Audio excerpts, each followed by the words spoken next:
Pemirsa, Menteri BUMN Erick Thohir belakangan hari melalui akun Instagramnya menuding ada mafia alat kesehatan di Indonesia. Untuk membahasnya telah bergabung melalui Skype manajer eksekutif Aspaki Ahyayudin Sodri dan bergabung pula Wakil Ketua Komisi 6 DPR RI Martin Manurung. Selamat pagi Pak Ahyayudin dan juga Bang Martin. Selamat pagi. Selamat pagi. Ya, kita ke Pak Ahyayudin terlebih dahulu. Pak Ahyayudin, ini masalah klasik hampir di seluruh sektor di Indonesia. Masalahnya adalah hilirisasi. Nah, termasuk di industri alkes begitu ya. Tapi tudingan adanya mafia. Siapa sebetulnya mafia itu, Pak Ahyayudin? Baik, selamat pagi Indonesia. Pertama sekali kami dari Aspaki menyampaikan bela sungkawa kami kepada seluruh korban COVID-19. Kemudian juga penghargaan kami kepada seluruh tim baik medis non-medis yang saat ini sedang berjuang untuk mengatasi COVID bersama-sama. Saya pikir inilah ujian bagi kita untuk menunjukkan bahwa kita adalah satu bangsa. Tidak hanya diwacanakan di sebuah semen, juga dalam diskusi-diskusi. Terima kasih. Saya pikir untuk menjawab apakah bagaimana situasi tata niaga tentang alat kesehatan. Saya ingin mengatakan bahwa alat kesehatan adalah salah satu tata niaga yang fully regulated di seluruh dunia.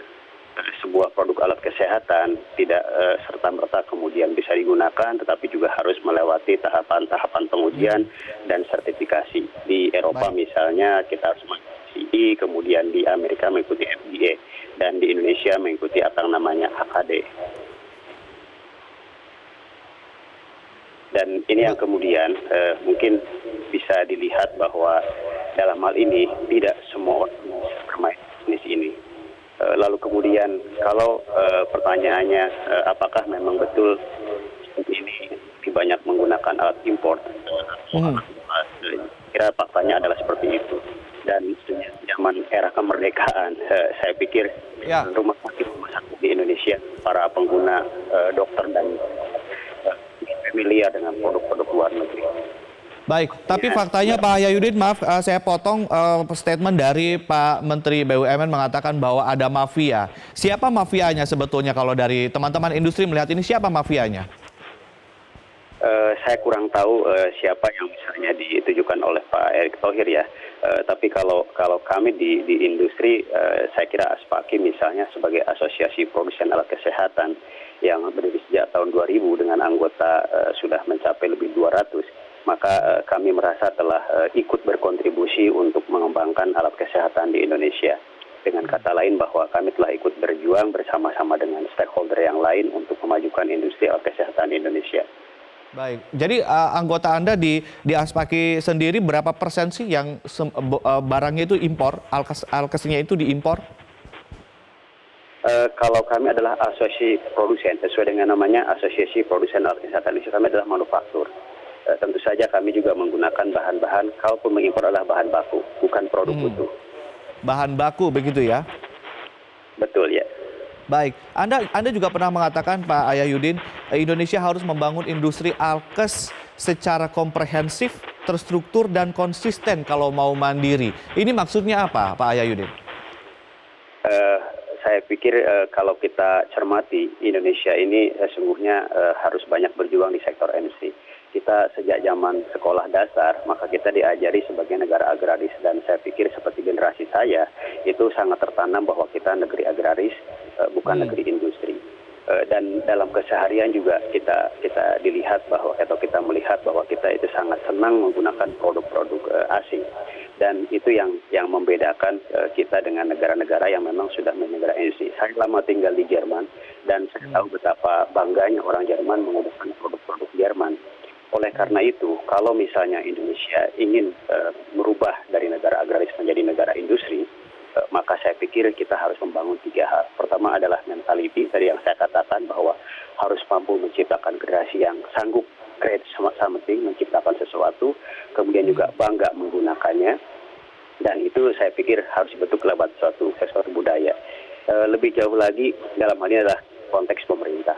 Saya pikir pemerintah juga perlu membuat ini sebagai sesuatu kebijakan yang sikapnya dikerjakan terus-menerus. Maksud saya bukan hanya kita kerjakan dari satu program ke program yang lain, tapi sebagai bentuk yang dikembangkan terus-menerus, dan itu ya yang kita belum punya.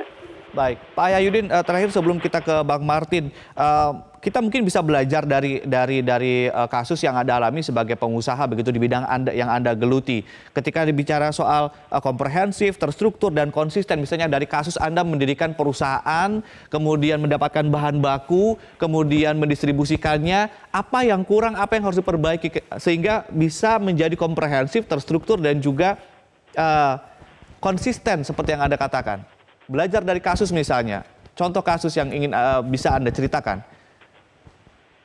Baik, kita contohkan misalnya saat ini kita membuat kita diskusi masalah ventilator. Ventilator sesungguhnya secara knowledge, pengetahuannya cukup banyak yang bisa, karena hanya melibatkan dua bagian utama. Pertama adalah bagian control system, kedua adalah bagian pneumatic system.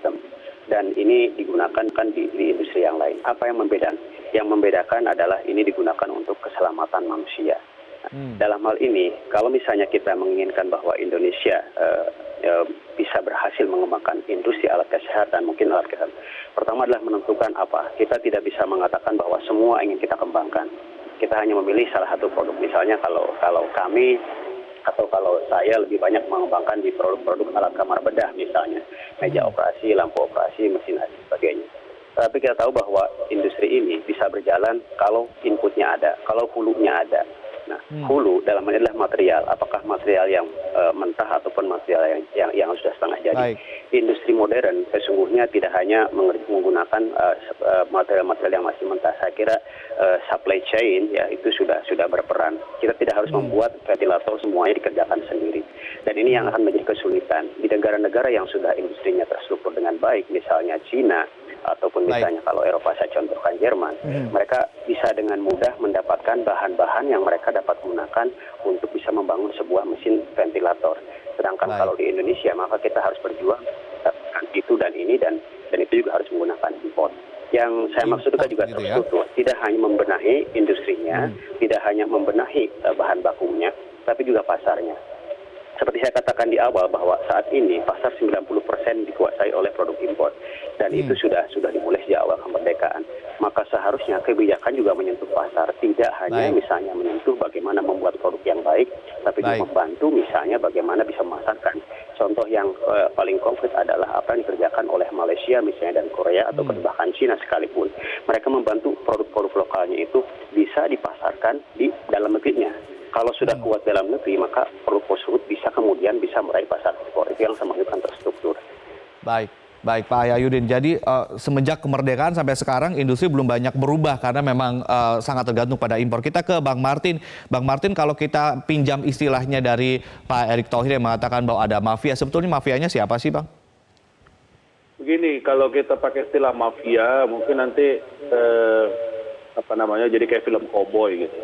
Kalau saya lihat negeri kita memang dikuasai para pencari rente. Jadi ini bukan persoalan alat kesehatan aja, ini dari seluruh sektor di ekonomi kita itu banyak para pencari rente. Dan di sektor kesehatan ini, kalau saya lihat dan saya makin pelajari, terutama setelah terjadinya COVID-19 ini, banyak memang para pelaku ya di sektor kesehatan yang memang lebih senang untuk mencari rente ketimbang kita memikirkan satu health security. Ini bukan hanya alat kesehatan, tapi juga termasuk dengan produk-produk seperti obat-obatan, vitamin, dan lain sebagainya. Nah, ini yang menjadi persoalan sekarang. Selama ini ketika situasi normal, ya tentu para pencari rente ini masih bisa beroperasi dengan bebas gitu.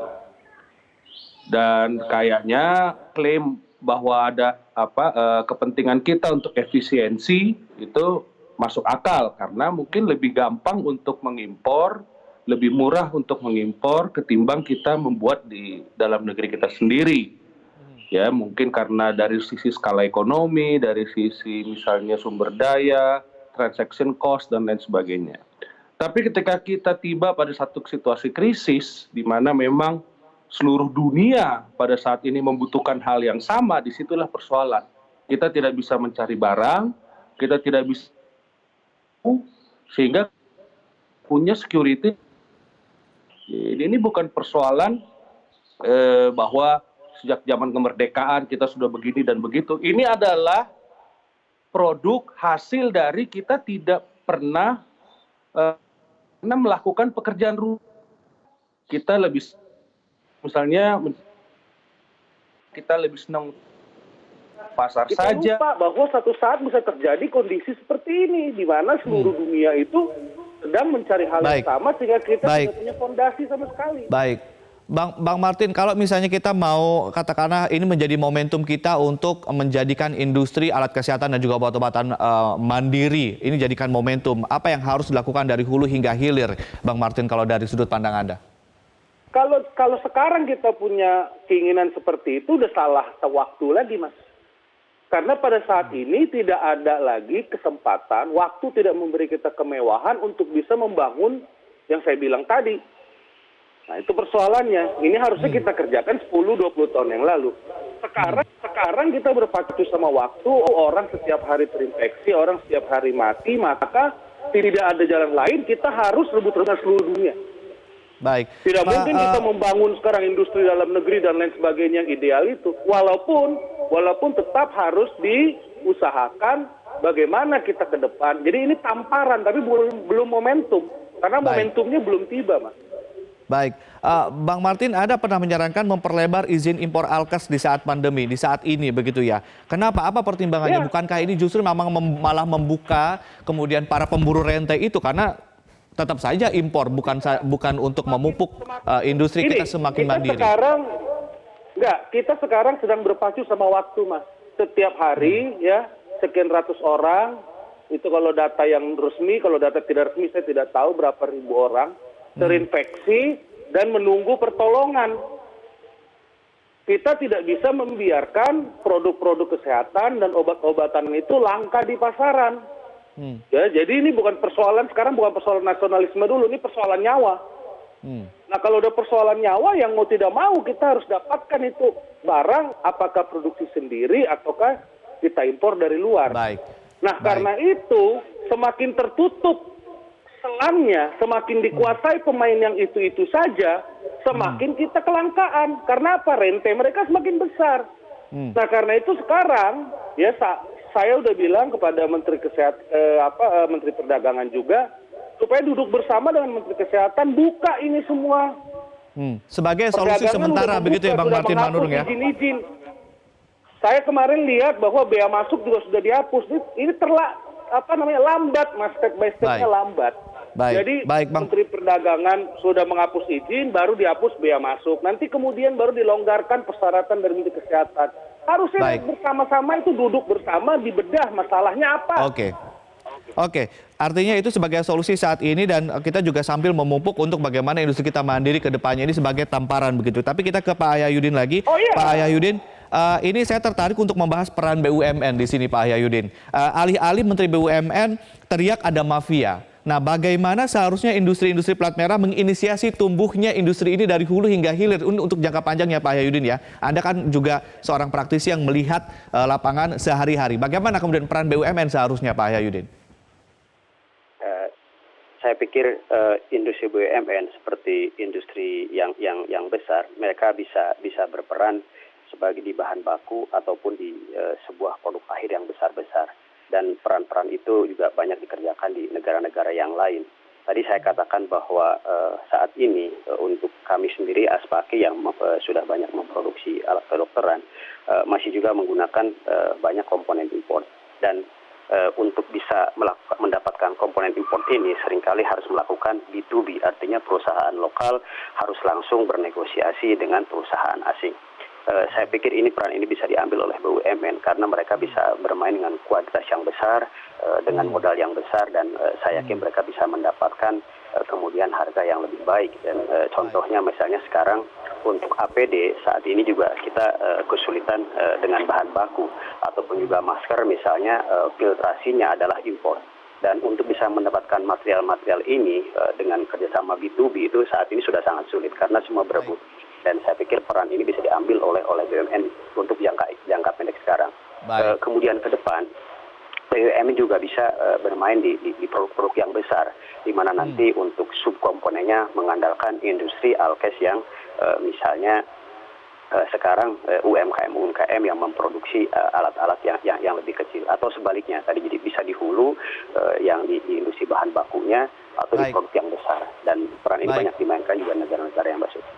Baik Pak Yayudin, itu catatan tentunya sehingga kemudian ekosistem industri alkes dan juga obat-obatan bisa berkembang secara mandiri, artinya di hulu dan industri-industri strategis memang harus dikuasai oleh BUMN sehingga tidak selalu impor. Terakhir kita ke Bang Martin lagi. Bang Martin, menurut Anda pertanyaannya sama, alih-alih berteriak ada mafia, artinya apa yang harusnya dilakukan oleh perusahaan-perusahaan BUMN plat merah yang memiliki permodalan yang besar, skala besar begitu, untuk kemudian bisa ikut andil dalam menumbuhkan ekosistem industri ini, Bang Martin? Ya, ini kita sedang berpacu sama waktu.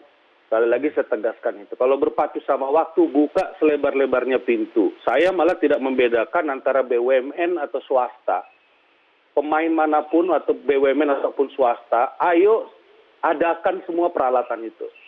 Jadi yang bisa mengambil, mau itu BUMN, mau swasta, mau besar, mau kecil, ambil sekarang karena kita sangat butuh dan di lapangan sangat kekurangan. Nah, kalau BUMN mau berperan, saya mendengar bahwa Menteri BUMN sudah mengumpulkan misalnya ITB, UI, dan lain sebagainya untuk bisa mengadakan ventilator non-medis. Silakan. Lalu kemudian kalau ingin mengadakan besar-besaran, ini yang saya tantang misalnya. Kenapa kita sampai sekarang tidak memproduksi masker kain? Masker kain itu masker non-medis yang dibutuhkan oleh kita semua sebagai warga masyarakat. Padahal itu harganya juga tidak mahal. Kalau masker kain itu satu biji hanya Rp4.000, kalau 1 juta hanya 4 miliar. Itu kan bisa semua CSR kita beli, mungkin 50 juta masker kain bisa akan ada di waktu yang akan datang. Nah, misalnya seperti itu bisa dilakukan oleh BUMN, untuk juga memberikan inisiasi kepada industri dalam negeri. Tapi kalau untuk mengadakan peralatan dari luar, saya nggak terlalu membedakan BUMN, swasta, atau siapapun. Karena kita sangat kekurangan, buka keran selebar-lebarnya, dan kemudian ada quality control yang bagus, silakan bawa masuk itu semua yang kita butuhkan sekarang. Baik, terima kasih Bang Martin Manurung dan juga Pak Yayudin Sodri telah bergabung bersama kami dan memberikan insight-nya di Metro Pagi Prime Time.